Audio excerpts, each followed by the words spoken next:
Has this ever happened to you? When a woman grows tired, not just in her body, but in her spirit. When she realizes she's no longer trying to convince someone to love her, no longer twisting herself into shapes to be chosen, no longer performing those quiet, invisible acts meant to prove she is worthy. Something ancient starts to wake up inside her. The energy that once rushed outward, desperate to be noticed, to be held, to be wanted, begins to turn inward, back to where it always belonged. And when that shift happens, everything starts to change.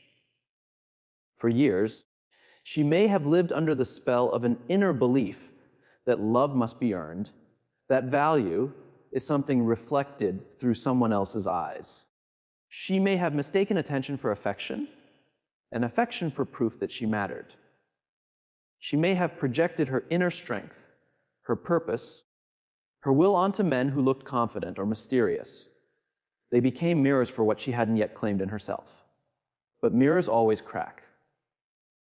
Illusions always fade. What we project eventually has to return home. When a woman stops chasing love, she doesn't stop loving. Love is her nature, her breath, her essence. What ends is the illusion that she must find completion outside herself. The same energy that once chased now becomes the energy that creates. It becomes focus, clarity, discernment. She starts to see how the world once fed on her longing. How society, stories, even gentle romantic ideals told her she must be chosen to be whole. And when she stops running, she meets a part of herself she once avoided. It's not soft. It's not gentle. It holds anger, grief, forgotten strength. She meets the version of herself that was quieted. The one who shouted when she felt unseen. The one who feared she would disappear without someone's attention. She learns that what she believed was love was often control disguised as care, or fear disguised as devotion. And as she sees it clearly, something unexpected happens. The shadow within her no longer scares her. It begins to guide her. It becomes an inner compass pointing her toward who she truly is. She remembers that peace is found not in what happens to us, but in how we respond. The obstacle becomes the way, and suddenly what once felt like heartbreak becomes initiation. The wound is no longer an enemy. It becomes a teacher. The same H that once drove her to chase now drives her to set boundaries, to seek quiet, to build an inner world that doesn't collapse when someone walks away. There is something magnetic about a woman who no longer needs validation. She doesn't reject love. She simply refuses to bow to it. Her worth is not up for negotiation. And because of this, she becomes even more attractive to others. But now she is not owned by their desire. Admiration doesn't shake her. Rejection doesn't break her. She has touched the part of herself that cannot be taken. Her inner strength returns to her. It is no longer something she sees only in others. Her actions become intentional, her thoughts sharp, her direction steady. The softer parts of her don't disappear. They deepen. They become calm, wise, rooted. She learns that real love is not pursuit, but presence. Not performance, but participation. The dance inside her, between strength and tenderness, becomes balanced, creative, meaningful. What was once a restless ache becomes stillness. What was once fear becomes freedom. She begins to live not for romance, but for purpose. She no longer asks, will someone choose me? She asks, what am I choosing to build with my life? Her gaze turns inward, and there she finds the home she had been seeking in others. But this transformation comes with loss. Old patterns resist. The ego, once fueled by the drama of longing and the illusion of control, trembles as it fades. It whispers, you're too distant now. You'll be alone. You're losing your softness. But beneath that fear, something ancient smiles. Because she has not gone cold, she has become clear. And clarity is not the absence of emotion. It is the mastery of it. A woman who stops chasing begins to carry a quiet power that is hard to describe. People feel it when she enters a room. Not loud, not performed, just present. She moves as if she belongs everywhere and nowhere at the same time. She no longer competes or compares. She no longer begs to be understood. She knows now that peace is not found in being loved by others, but in loving herself enough to stop depending on their approval. And that is when she becomes unstoppable. Something subtle shifts when a woman no longer orbits around the need for romantic approval. It doesn't happen overnight. It arrives slowly, like morning light after a long night. At first, she doesn't even notice it. She just feels tired, not with her body, but with her soul. The cycles of trying, waiting, hoping start to feel empty. The patterns she once thought defined her now feel like chains. And so she stops, quietly, almost without realizing it. She stops chasing. She stops bargaining with her worth. She lets silence replace strategy. And in that stillness, she meets herself for the very first time. When she stops searching for love outside herself, she stops feeding the old gods of approval. She turns instead toward the sacred place within. And in that space, she realizes something important. She had been projecting her own beauty, strength, and tenderness onto others. Every person she ever longed for, every heart she ever chased, was a mirror of her own untapped potential. She saw her courage in their confidence, her wisdom in their mystery, her softness in their affection. They were not her missing pieces. They were reflections of what she already had. And when she stops chasing, her story begins to change. The old beliefs that said she was incomplete or unchosen start to lose their power. She no longer acts from them. She watches them. She learns the story underneath the story, the architecture of her own longing. She enters the deep forest of her inner world. There she finds beauty in chaos. The anger she was told was too much. The ambition she was told to hide. The intuition she was told to ignore. All the parts she left behind sit waiting in the dark. They whisper, "Welcome home." It stops being about romance. It becomes love as wholeness, love as awareness. She begins to care for her inner world the way she once cared for others. She honors her rest. She listens to her instincts. She uses her voice. She creates not to be seen, but because creation itself feels sacred. She learns that what she chased in others was not affection. It was a lost connection with her own soul. Freedom is not the absence of attachment. It is the mastery of it. True bravery is not rejecting love. It's facing the quiet space that appears when you stop defining yourself by it. That space feels empty at first, but that emptiness is holy. It is where the true self begins to rise. And yet, this transformation often confuses the people who once thought they knew her well. Some say she's different now. Some claim she has become distant or too firm. But the truth is simpler. She has stopped acting out the old role of the good woman, the one who gives up her needs for peace, who carries the weight of everyone's feelings, who believes that to stay loved she must shrink herself. She doesn't play that role anymore. And because of that, she shakes the unconscious patterns around her. People feel that her energy is no longer theirs to use, and it unsettles them. But she doesn't explain herself anymore. She no longer rushes to fix misunderstandings or soften the discomfort of others. She understands now that silence is not coldness, it is dignity. In that quiet space, she starts hearing a different voice, one that doesn't come from fear or lack. It is soft, steady, ancient. It tells her, you were never meant to be small. You were never meant to run after what already belongs to you. And what is yours cannot be taken. It is the inner authority that rises from knowing herself. It is the calm confidence of a woman who finally understands that love, like light, only shines outward when it first burns within. She begins to embody a self-realized feminine presence, not the young one who waits, not the lover who chases, but the woman who creates. She becomes the center around which her world moves, not through force, but through balance. Her outer life starts to mirror her inner clarity. Relationships shift. Work changes shape. Her sense of purpose grows deeper. She reacts less and senses more. She no longer craves intensity to feel alive. She has found aliveness in stillness. Her unstoppable part is not aggression, it is presence. It is the quiet certainty that comes from knowing who she is and who she is not. There comes a moment when the world responds differently to her. People notice a quiet power, a grounded calm. It isn't arrogance. It isn't withdrawal. It's a kind of presence that makes noise fall away.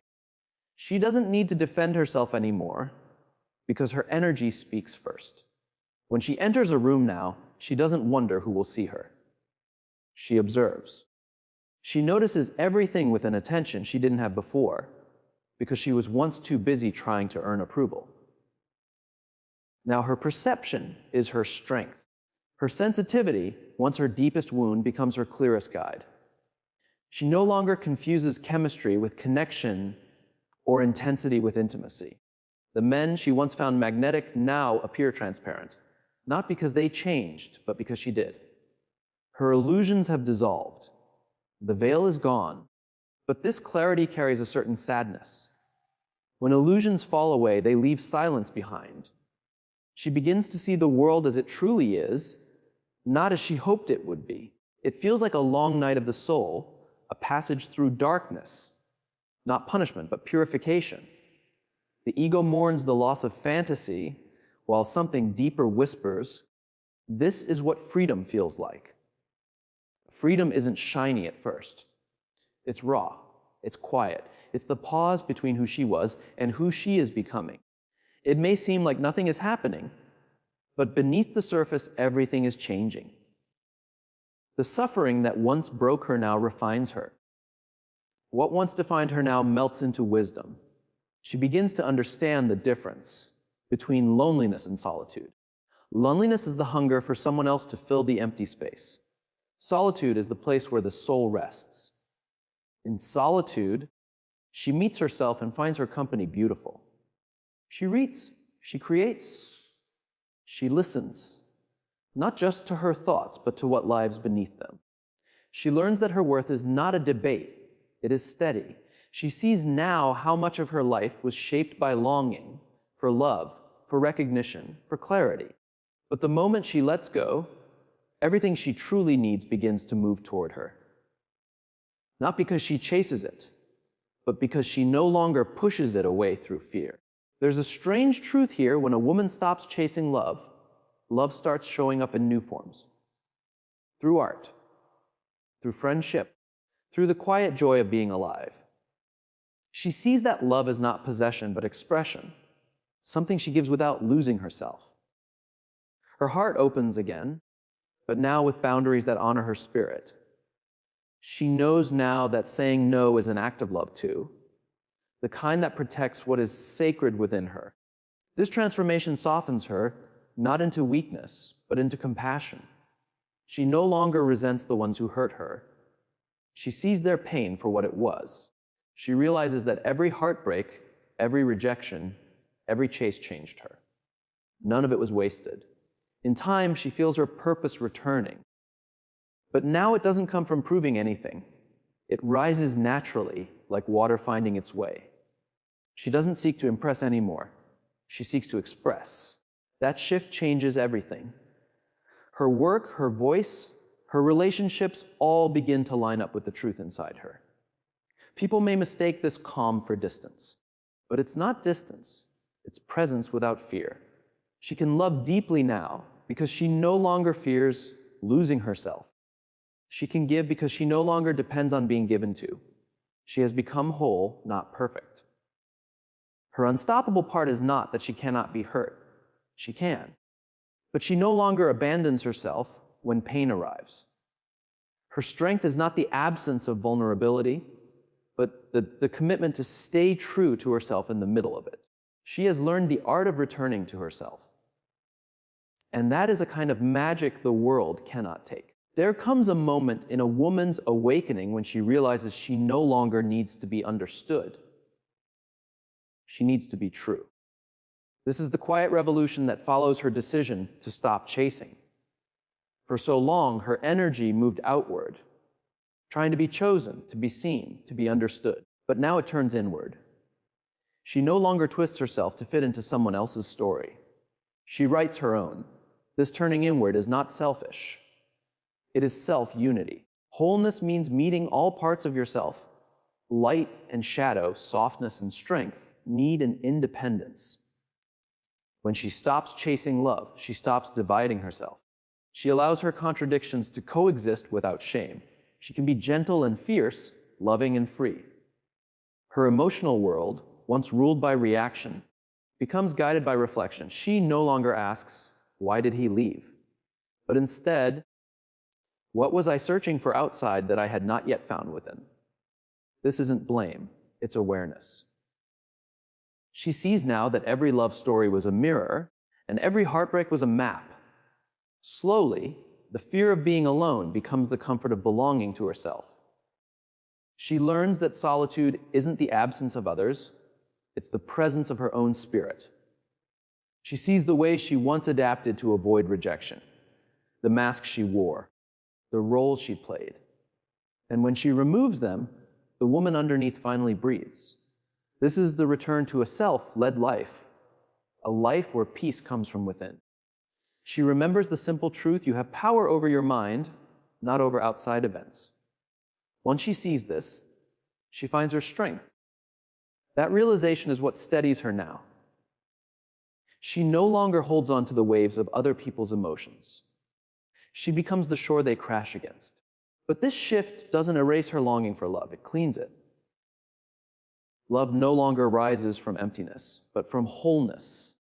She doesn't chase anymore because she doesn't have to. Her heart is no longer a begging bowl. It's a vessel already full of its own light.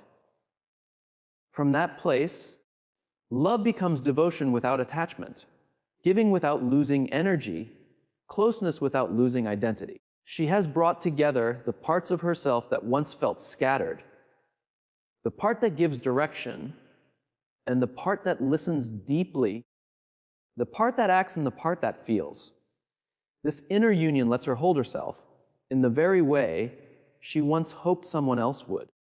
She no longer needs another person to make her feel safe because she has built that safety from the inside out. She no longer aches to be completed because she has discovered she was never incomplete. Her softer side no longer fears her stronger side. They move together now, balanced, fluid, sacred. One gives her guidance, the other gives her intuition. Together they create a harmony that once felt out of reach. And from that inner harmony comes creation. Many women who reach this stage start to create things: art, businesses, communities, ideas. They pour into the world what they once poured into a single person. Their energy becomes generative instead of performative. The love that once chased now builds, now heals, now transforms. The world may not understand the shift. Some will say she's different now, too calm, too steady, too unreachable. But these opinions no longer shake her. She knows people often fear what they cannot own, and they cannot own what is free. Her freedom is not rebellion. It is alignment. It's the natural posture of a woman who remembers her own sacredness. The force she has become isn't loud. It doesn't need attention. It shines from a quiet knowing that she is already whole, not above others, just no longer fooled by her old illusions. Her beauty now is in her presence, not her appearance. Her worth is not in being chosen, but in choosing herself again and again. And in that repeated choosing, something extraordinary happens. Life starts to mirror her completeness. Opportunities line up. Relationships shift. Coincidences appear like signposts. What once demanded effort now arrives with ease. Because energy that is whole attracts from wholeness, not from lack. Love may still find her, but now it's a meeting of equals, not a rescue. It is one soul recognizing another, not a shadow seeking shelter. It's no longer the kind of love that consumes, but the kind that liberates. She has become the living example of a simple truth. The greatest privilege in life is becoming who you really are. And now she has. There is a special calm that appears when a woman stops searching for what was never missing. The pursuit falls away, and in its place rises a clear, steady quiet. A quiet that doesn't grasp, doesn't chase, doesn't demand. It simply lives. This is not surrender, it's understanding. The long search for love outside herself has brought her home, and home, she discovers, was never another person. It was her own presence. In this state, she moves through life differently. Time slows. Small moments, sunlight across the floor, the sound of her own laughter, the stillness before morning become enough. Her nervous system, once driven by fear and anticipation, begins to rest. She no longer waits for a text, a signal, a reassurance. She no longer trades her peace for someone else's attention. That old hypervigilance, the constant scanning for rejection, dissolves into quiet awareness. She can finally breathe. And in that breath, life changes tempo. She has made peace with the parts of herself she once avoided. The needy one, the jealous one, the hopeful one, the one who longed to be seen. She doesn't push them away anymore. She holds them. She understands now that love was never about hiding these parts, but about bringing them into light. From this fullness, compassion comes easily. She can look at the version of herself who begged, who waited, who chased, and smile. Not in shame, but in gratitude. Without that woman, this one would not exist. The heartbreaks, the patterns, the pain, none of it was wasted. These were the rites of passage into her own becoming. And the old thinkers, the Stoics, would call this real victory the quiet kind, the inner mastery, the recognition that you were not made to chase, to please, or to perform. You were made to be, to create, to expand, to love without disappearing. Love for her now is not a destination. It's a way of moving. She no longer asks, who will love me? She asks, how can I love in a truer way, without fear, without possession, without pretending? Her love is no longer something she aims. It's something she radiates. Her inner strength gives her grounding. Her inner softness gives her insight. Together they form a self that no longer battles itself, but flows within itself. And the world feels this shift even if it has no language for it. Some people will be drawn in by her stillness. Some will step back, unsettled by her independence. But she no longer measures her worth by their reactions. She understands that freedom can be uncomfortable to those still trapped in their own patterns. So she blesses them, and she keeps walking. Her path is no longer about convincing anyone. It's about being. And with each step, her energy becomes unstoppable. Not because she pushes, because she flows. Like water, she stops fighting the shape of life. She becomes it. What once felt like rejection now feels like redirection. What once felt like loss now feels like release. She begins to teach simply by living. She becomes a quiet example, the woman who has returned to herself. Others look at her and start to question their own chasing, their own compromises. She doesn't preach, she embodies. And embodiment is the purest kind of wisdom. There is nothing left to prove. She knows now that everything she searched for, love, belonging, peace, joy, validation, was never meant to be given to her by someone else. It was meant to rise from within her. And so she lives in a steady radiance, neither grasping nor hiding, neither craving nor controlling. Her love carries no fear, no need to possess. She loves simply because she is love. When a woman stops chasing love, she becomes unstoppable, not because she hardens, but because she finally softens into what is real. She moves with the quiet grace of someone who has tasted both longing and freedom. Her presence itself becomes medicine. Her peace becomes strength. And this is the awakening of a soul that finally remembers itself. The moment you stop running from who you are, the moment you stop searching for what was already inside you, the moment you remember that love was never something to find, it was something to uncover. She is not waiting anymore. She's not chasing anymore. She has arrived. Thank you for being here. Your presence gives life to this space. Stay with us, and together we'll keep growing, learning, and uncovering the truths that shape us. Until the next time, take care. And I'll see you soon.